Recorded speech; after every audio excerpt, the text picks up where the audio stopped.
રાજકોટમાં standing committee ચેરમેનના બાંધકામને લઈને વિવાદ ઊભો થયો છે। ખાસ જનરલ બોર્ડની બેઠકમાં વિરોધ પક્ષે સવાલો ઉઠાવ્યા અને વોર્ડ નંબર 8ની પંચવટી સોસાયટીમાં બાંધકામ અંગે આક્ષેપ કર્યા। કોંગ્રેસના કોર્પોરેટર વશરામ સાગઠિયાએ દાવો કર્યો કે માર્જિન છોડ્યા વગર બાંધકામ કરવામાં આવ્યું અને નિયમોનું ઉલ્લંઘન થયું છે। ચેરમેનનો દાવો છે કે બાંધકામ નવા નિયમો પ્રમાણે કરવામાં આવ્યું છે અને તમામ નીતિ નિયમોનું પાલન થયું છે।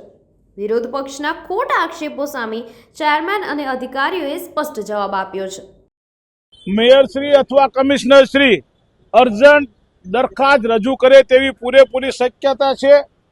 જીપીએમસી એક્ટની જોગવાઈ અનુસાર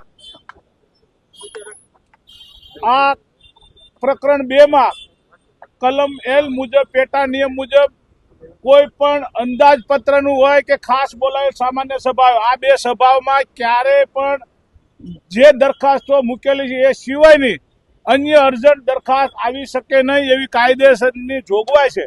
તેમ છતાં રાજકોટના અભિમાની અને બે જવાબદાર શાસકો જ્યારે આમાં ગેરકાયદેસર રીતે કરશે તો એની સામે ન્યાયિક કાર્યવાહી કરવા માટે હું રાજકોટના મેયરને રૂબરૂ જઈ આ પત્ર પાઠવું છું કે આગામી દિવસમાં મારે કાર્યવાહી કરવી ત્યારે એની સમક્ષ આ પત્ર મારી પાસે હોય તો એવિડન્સ રહે। એટલે માટે રાજકોટના પ્રથમ નાગરિકને અને રાજકોટના અધ્યક્ષને હું વિનંતી કરવા જઈ રહ્યો છું, આવી કોઈ પણ દરખાસ્ત આવવી જોઈએ નહીં।